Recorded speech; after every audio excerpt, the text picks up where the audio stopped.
All right, if you'd like to turn into your notes to the chart that I have called the decision box, and this is a very simplified way of illustrating how a worldview impacts a decision. Each one of these boxes or corners represents a worldview, how people live. These are simplified worldviews. And how this works is you have to put a question or a decision inside the box, and then you decide in what worldview or in what court you are going to make your decision. Now, for many people, they live in the lower left quadrant called the social court. In their worldview, they simply ask themselves one question: is everybody doing it? If everybody else is doing it, if their peer group is doing it, then their answer is yes, I will do it. The second quadrant in the upper left corner is the physical court, and the people in this quadrant, they ask themselves, does it feel good? They're kind of egotistical. They're just concerned about how it feels to them. If it feels good, they will do it. To the upper right quadrant is the moral court.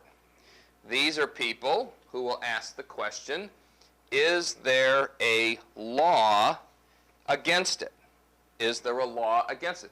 That's all that they care about. It doesn't have to be ethical. It doesn't have to be beneficial for the community. You really don't care what other people think about it. Living in the moral court, you simply say, is there a law against it? Then there are those people who choose to live in the lower right quadrant called the spiritual court. People who live in the spiritual court will ask themselves key questions. Like 1 Corinthians 10:31, whatsoever you do, whether you eat or drink, you do all to the glory of God. They ask the question, will I glorify God by this decision? 1 Thessalonians 5:18 says, in everything give thanks. And so a person living in the spiritual court would say, from this activity, this behavior, this attitude, can I really thank God for what is going on? The third question that they might ask themselves, probably the most common one today, is WWJD, what would Jesus do, or would Jesus do this? As Paul said, follow me as I follow Christ, 1 Corinthians 11:1. And then maybe a fourth one, and you could add other ones, but a fourth one that one might ask is from Colossians 3:17, that talks about being ready always to give an answer, of being a good witness to the world, letting your conversation be seasoned with salt, statements like that. Will I be a good witness by what I'm doing, as other people look at me or see what I am doing? So let me give you an illustration as to how this would work. Let's say you put in the decision box, I'm deciding whether I'm going to go to a movie. It is a violent movie that is R-rated. Now, people in the social court would say, is everybody else going? If everybody else is going, I'm going because everybody else is going. I'm going to go to the R movie. The answer would be yes. People in the physical court would say, does it feel good? Well, do I like the genre of a, shoot 'em up, break 'em up, cut 'em up, beat 'em up movie? If they don't like that kind of blood, guts, and violence, they're going to say, no, this doesn't feel good to me. This isn't what I would enjoy, and so I'm not going to go there. A person in the moral court, is there a law against it? They would say, all right, how old are we? If I am 13, I'm not going, because it would be against the law. If I am 18, 19, I'm going to go. If I'm 16, I guess it is today the rules are, I would be going, because there's no law against it. The next person would come down to the spiritual court, and they would say, will I glorify God by watching this movie? Can I thank God when it's over for the experience? Would Jesus go in and watch this kind of movie? Or will I be a good witness? If people see me going into this movie, what will they think about my Christian faith? That is important. Now, let's say we step it up one notch, and it's a XXX movie. All right? Social court, is everybody doing it? Same answer. If everybody else is doing it, I'm going to do it because I'm going to go along with the crowd because I don't want to stand out and be anybody different. I don't want to seem odd. Does it feel good? Well, some people would be offended by a XXX movie. Some people would be embarrassed by a XXX movie. Some people feel like that's too much. Other people would say, yeah, you know, I love it. It's great. It's entertaining. What it does to my mind, what it does to my perception of men or women, how it influences my view of sexuality doesn't matter. I get great pleasure from it. I'm going. Of course, the person living in the worldview of the moral court, they would come along and say, all right, what are the age restrictions here again? And how old do you have to be able to go into such a movie? The spiritual court worldview would say, well, am I going to glorify God by watching this kind of thing? Can I thank God for the experience when it's over? Is this the kind of thing that Jesus would do on a Friday night or Saturday night if he had some spare time? Or will this be a good witness? You know, if my neighbors or my children or somebody saw me walking into this movie, what kind of a witness would I have? Now, this to me is a very practical, simplistic, yes, but very practical application of a worldview. This is one that I use when I teach 1 Corinthians, when I teach Romans. Particularly, I have used it with teens, and I've used it with my children. I have put this up on the refrigerator. And when they have come to me and they've said, you know, what about this, that, and the other thing? I say to them, well, let's go to the decision box, and where are we going to make our decision? Now, you don't have to do that too many times. When they catch on, they may not agree, they may not like it, but they understand the decision process. And they understand very clearly whether they're making a good decision or a bad decision. Chances are, you know, if you live in the moral court, the majority of your decisions will be good, edifying decisions. But even that is of little value when it comes to certain things like entertainment and business dealings and so on and so forth. Something can be very legal, but it can be extremely unethical or unedifying for other people. Or behaviors, you know. Is it legal to get drunk? Yes, in your own home. Or if you're not the driver, so on and so forth. But is that the best decision?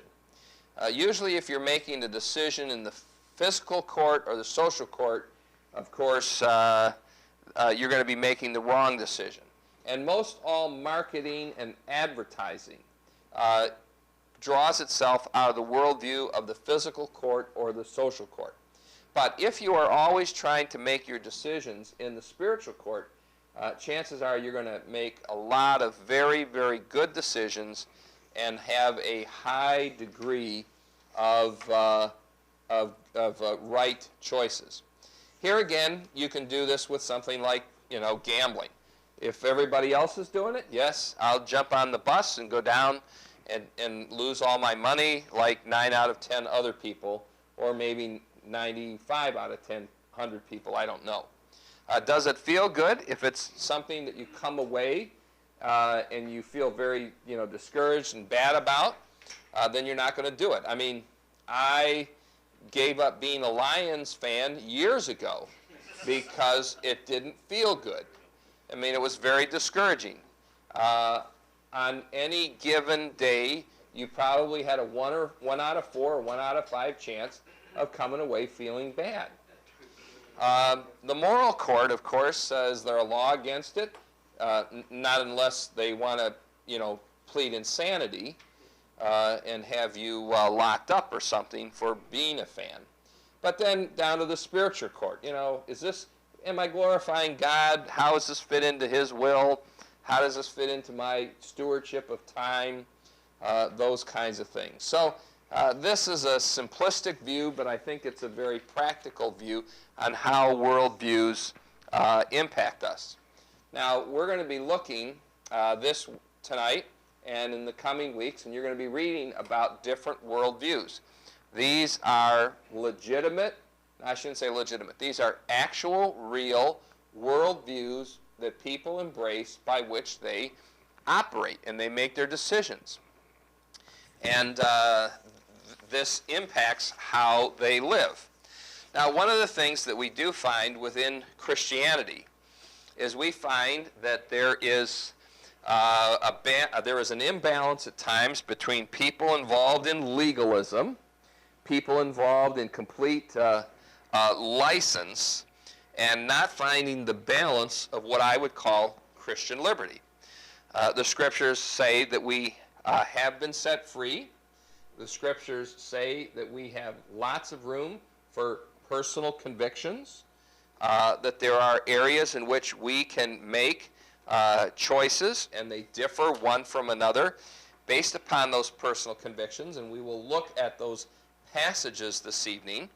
But we do seem to have these extremes, everything from a legalism to this license where, there's no command in the Bible, and I'm a Christian, I'm forgiven, I'm set free, grace is upon me, and I can do whatever I want to do, to this other extreme where they're constantly building up walls to try to keep one from sinning, and they emphasize all the don'ts instead of emphasizing the do's, which are more important.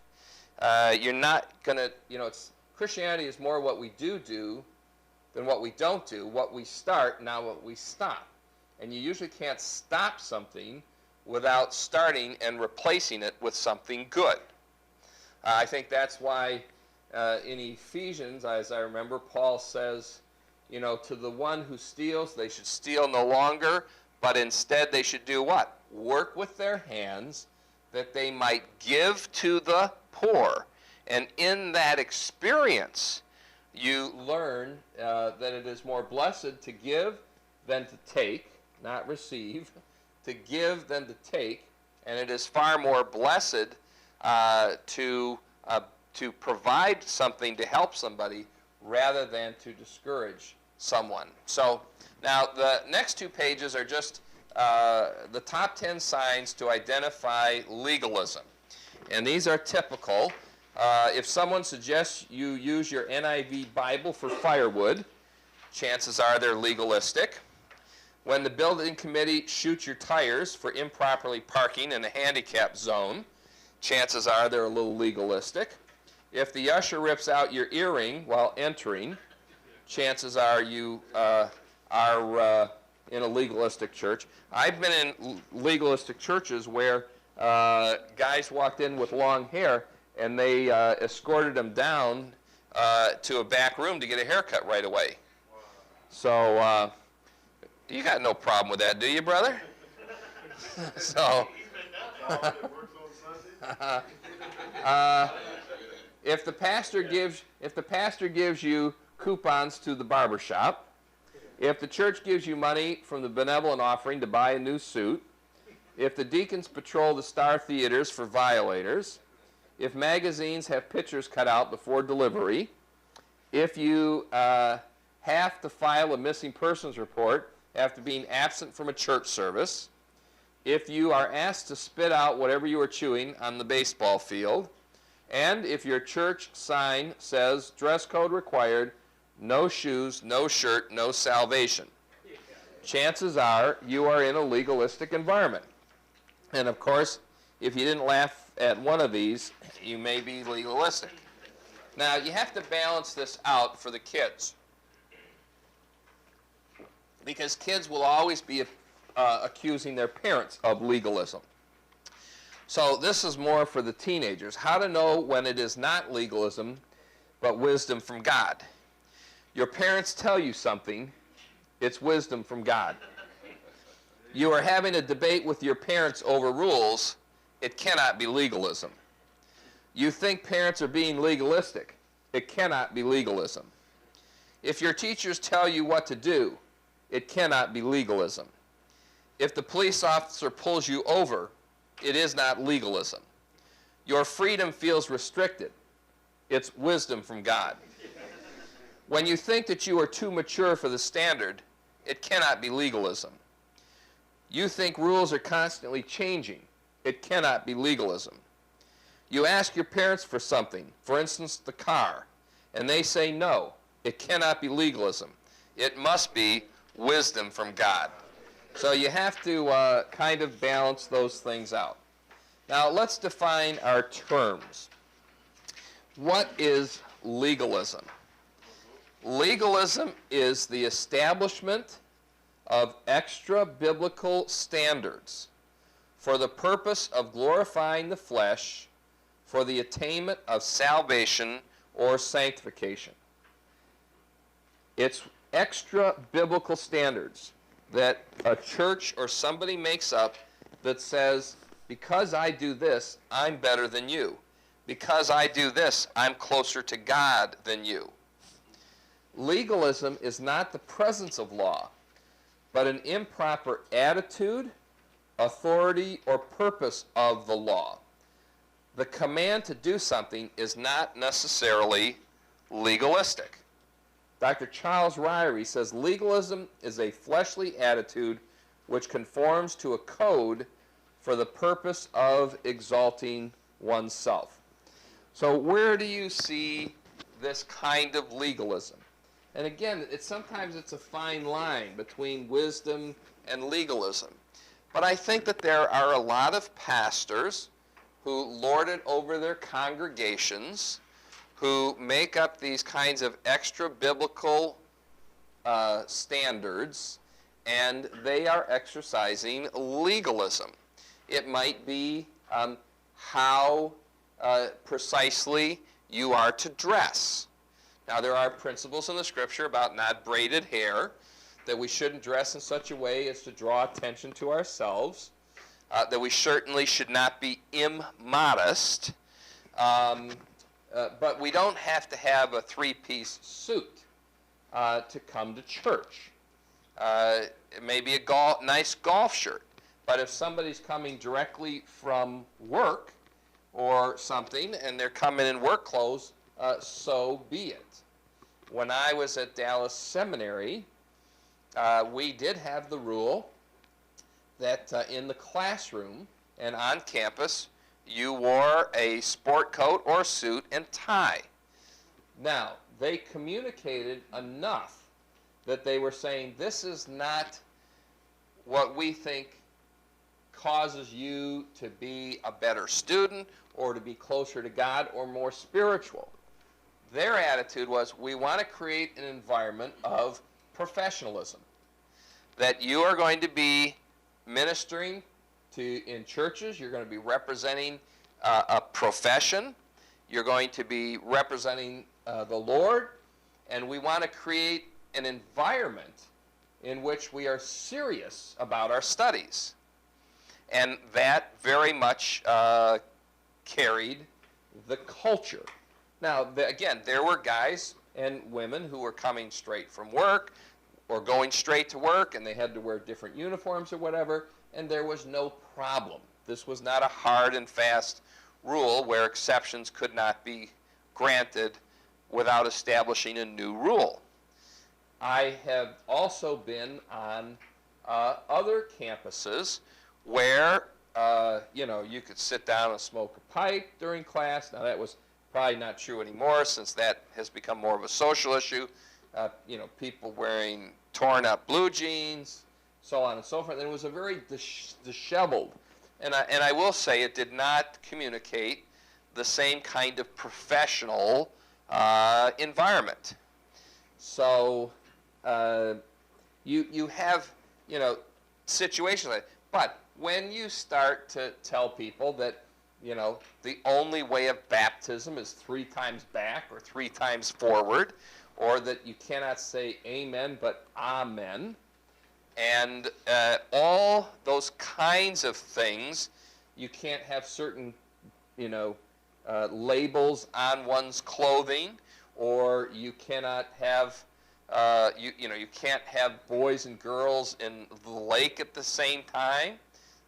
Certain schools, men and women are not allowed to hold hands on campus. They're not allowed to get engaged without the permission of the school. I know of some friends that were at these kind of legalistic schools, and the guy and the gal both got onto the kitchen duty so that they could hold hands under the soapy water while they were doing dishes and that. So now I understand what the school's trying to do. They're trying to prevent a sense of sexuality and stimulation and those types of things. But remember, the law never produces spirituality. And in fact, too much excessive law, Paul says, Romans chapters 5, stimulates or creates an environment for sin to take advantage of us if we only stress the law. So we want to avoid legalism in all of its different kinds of forms. I remember years ago, I was doing a mission trip with a group of about 30 teens, and we were going way up into Canada, and we were on a train, and the gentleman who went with us is kind of a sponsor, a wonderful, godly, dedicated man, had come out of a state police and was making a transition to go into ministry, and had gone to kind of a conservative legalistic school where they had to keep a diary and then report every week on how many people they'd witnessed to, how many people they'd led to the Lord, and so on and so forth. And they had quotas that they had to meet. Well, believe me, on a train, 500 miles north of Toronto where there's no roads and only a bunch of drunken Indians, and then one group of youth group kids all kind of huddled together, it's going to be a tough sell of evangelism. But he felt so stressed out that he wasn't making his quota. And of course, for part of the time, we were at this camp getting it ready for all the children who would come. And, I mean, he wanted to march through the swamp and the woods to try to find some Indian village or whatever, or shanty town, so that he could witness. I said, I've got to go. Hey, look, they'll understand. I'll write you a note. That's a kind of excessive legalism. A lot of times you'll see the magazines, when they come, they go to the librarian staff. The librarian staff cuts out all of the things that they think are not godly. And of course, what does that do? That just creates a greater desire and curiosity to go out and see what was the picture and what was there. So that is legalism. So we have to find a balance between all of these things that deal with legalism. Now, there are three major passages in the Scriptures that talk about this legalism. 1 Corinthians chapter 8, 1 Corinthians chapter 10, and Romans chapter 14. And these are three passages that we will look at and study in some detail in order to help us to understand this balance between legalism, license, and Christian liberty. I'd like you to turn just to the last page, which has a hierarchy for moral choices. And for us to just understand this kind of big picture. For instance, a good Korean pastor does not play golf. Not even in America. Why? Because in Korea, golf is the domain of the country club. The country club is the domain of the world. It is the country club and on the golf course where most deals are made. I remember Denny McClain, the famous Detroit Tigers pitcher, from decades ago when they really had a team. He, of course, got into trouble, was incarcerated and put into jail. And he said the mistake he made was that he made more business deals on the golf course than he did in the office. It's a form of bribery. You might have seen in the news that there are several United States representatives and other officials that are coming under maybe indictment because they accepted free trips to Scotland and England and Ireland and other places to golf or to vacation, and coincidentally, right after coming back from those places, happened to cast their vote in favor of the person that paid for and sponsored the entire trip. Of course, that's illegal. So you can see where the Koreans have a tendency to say, you know what, you really, good Christian pastors don't play golf. There are others, like the Mennonite or the Amish that you don't use modern appliances. That's unspiritual. They would say you don't read the newspaper on a Sunday. I remember Dr. Dwight Pentecost sharing with us a story how he was invited to speak in Pennsylvania. And it was a Mennonite community. And as was his custom, when he got up Sunday morning, he looked around for the newspaper, and he noticed it out on the porch. And so he went out, got the newspaper, he unwrapped it, brought it in the house, and sat down in the rocker and started reading. Well, when the family came out and saw him reading the newspaper, they just stumbled into craziness. Because in the Mennonite and Amish communities, on Sunday, that's the day to read the Scriptures, and the Scriptures only. And of course, you don't read Sears catalogs or things like that, or any kind of magazines. This is a day devoted to the Lord. Now, if that be true, then it would be true for Monday, Tuesday, Wednesday, Thursday, Friday, and Saturday also. Wouldn't it? Because we really are not to hold one day above another, according to Colossians. But this was something that he was unaware of, but something that was a very serious offense for them. This is legalism.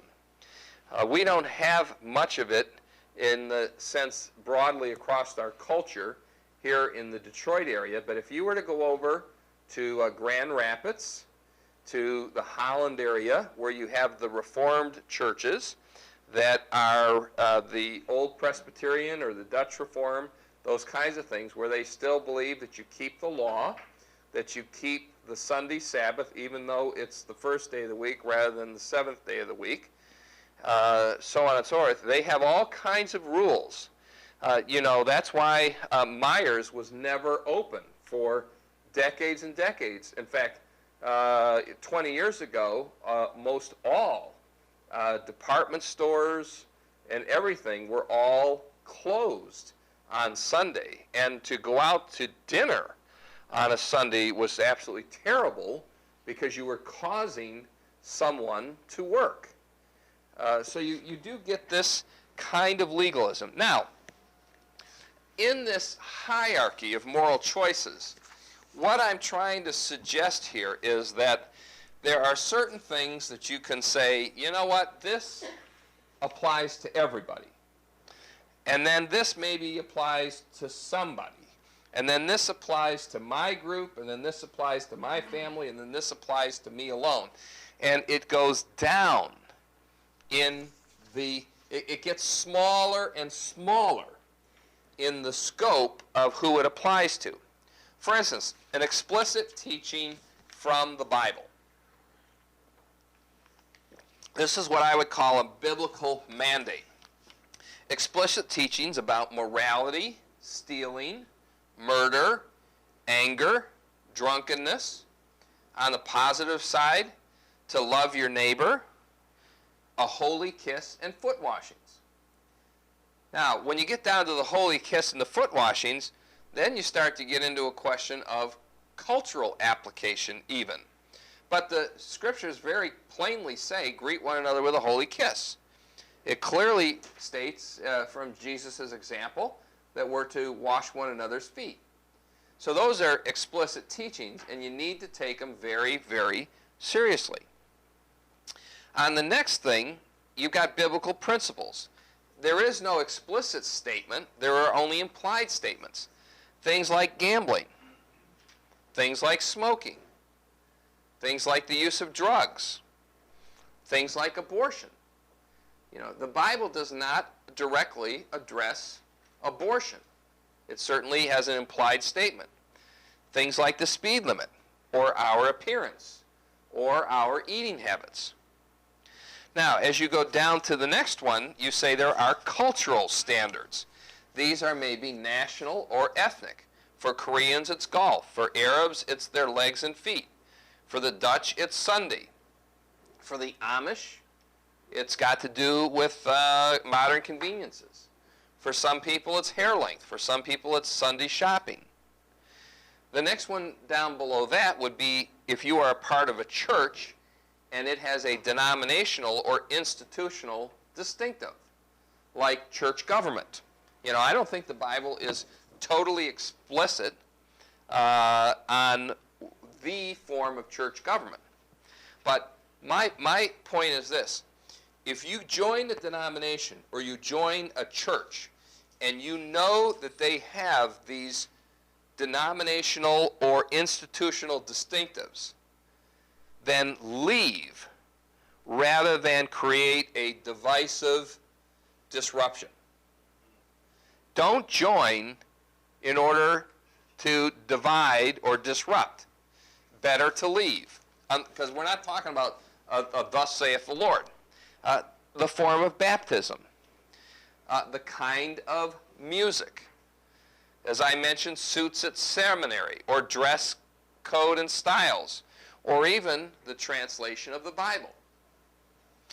Now, below a denomination, sometimes you have a particular church, distinctive. Fellowship. What constitutes fellowship? How often and in what way do you celebrate communion? Does your church do fundraising or not do fundraising? I personally am not interested in the kind of fundraising where you're out selling candy bars and pizzas and things like that. If God's people aren't going to be willing to just give out of their pocket that this is a worthy ministry to support, then forget it. Now, sometimes if there's service involved, like a car wash, or you're putting on a big dinner and you're going to present your mission to opportunity to raise money or something like that, that's a little bit different. We have, at our church, we have done what they quote-unquote call the slave auction, where kids went up on the block and people bid for them for the day. And so for $50, they got a kid for the whole day to do work with them around the house or something, or for $100 or whatever. And it was a fun way of raising money, but there was a kind of service involved. But the kinds of like bingo, or let's have a Las Vegas night, or something like that, that is all too common at times, it might be questionable. For some people, hand waving, you know, or the order of service. Then you get down to family distinctives. Maybe you have a family dinner hour. Maybe you have certain things of entertainment that you will and will not do. I might move up from family and church and combine these, but personally, I don't believe that the purpose of a youth group is to entertain the kids. Certainly they need fellowship, certainly they need activity, but it should be within the context of discipleship and evangelism. You know, what you have should be to draw kids in so that you can reach out to them. So, you know, I've never believed in a youth group saying, we're going to go to a secular movie. Now, The Passion of the Christ is something different.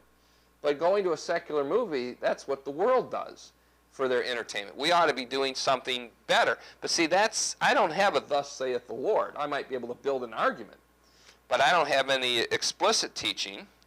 And the same thing for my family, you know, as far as entertainment or television programs.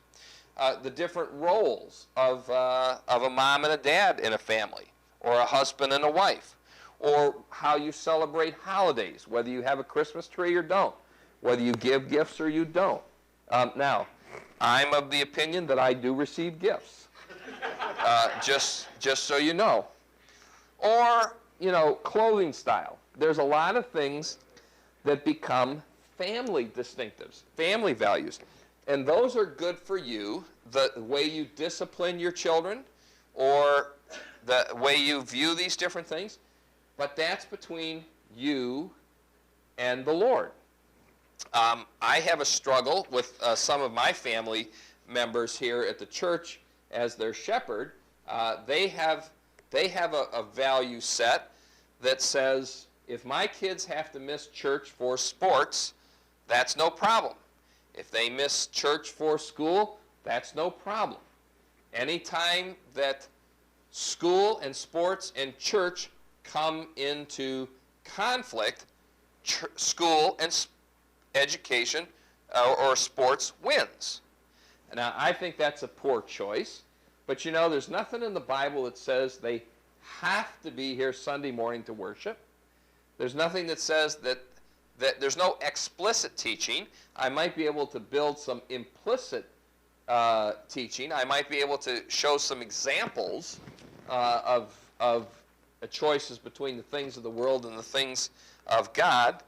But if they got family convictions, then that's going to be between them and the Lord, and they will reap what they sow. How about personal convictions when it comes down to investments?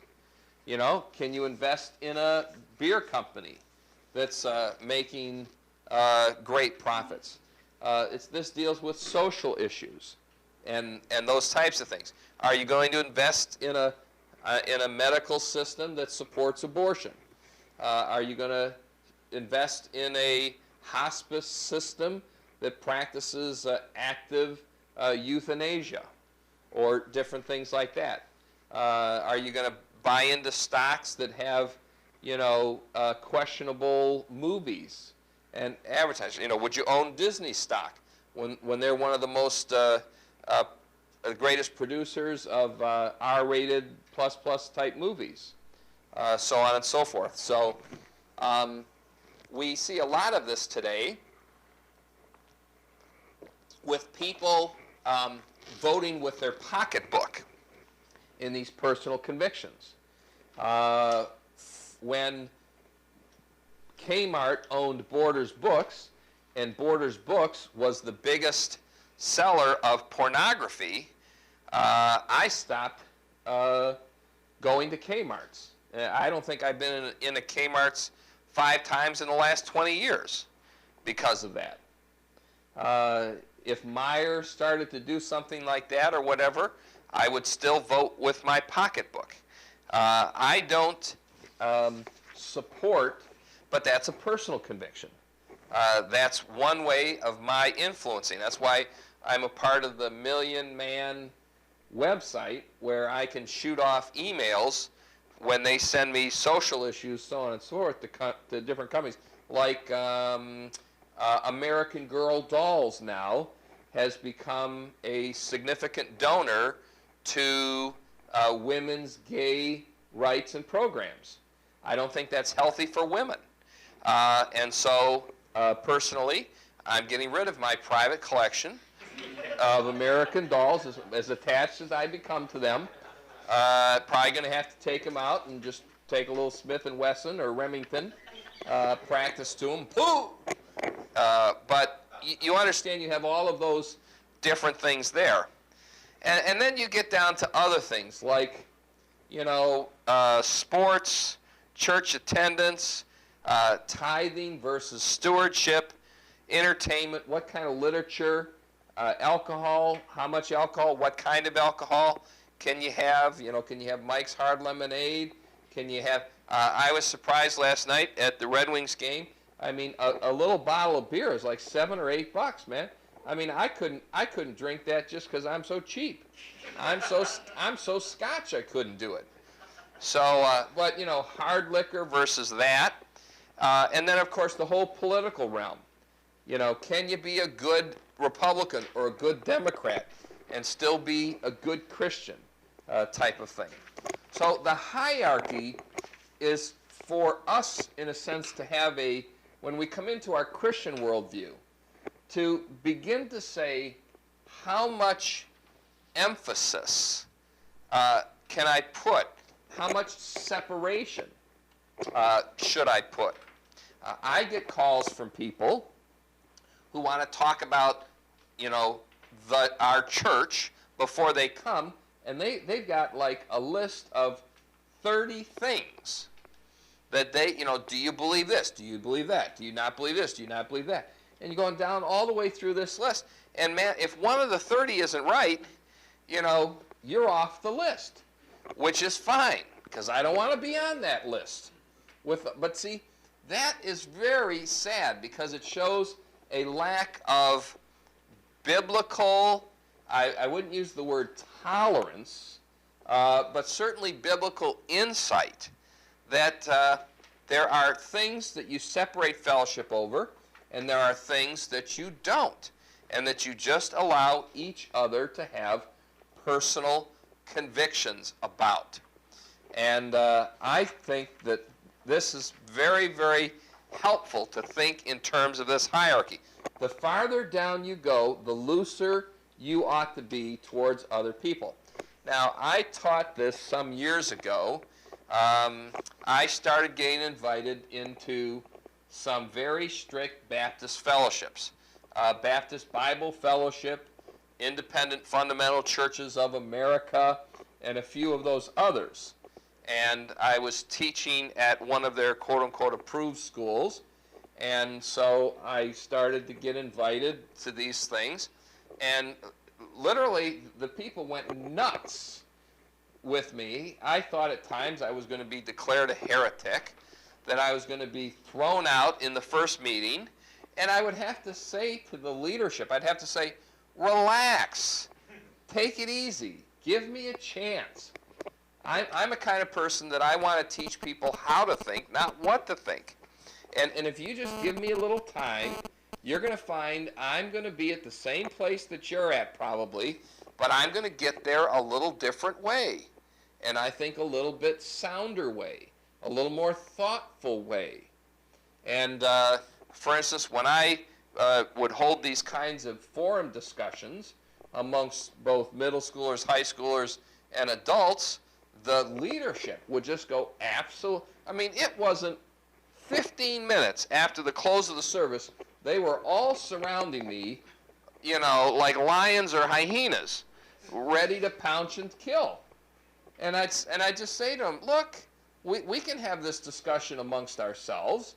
I said, I'll be glad to debate this, first with you guys, and if I'm wrong, then I'll be corrected. But if you just listen and wait, you're going to find out that I'm going to take them the same place that you want to go, but I'm going to take them where they're going to develop personal convictions. But they were so afraid of people thinking through things. And that's not good. That's not good. You know, afraid of losing control. The bottom line is, you've got no control unless you teach somebody to think. The best indoctrination is a good, broad education of all the views, the strengths and the weaknesses, and why you believe the ones that you believe. So we need to have greater tolerance the farther down we go on this particular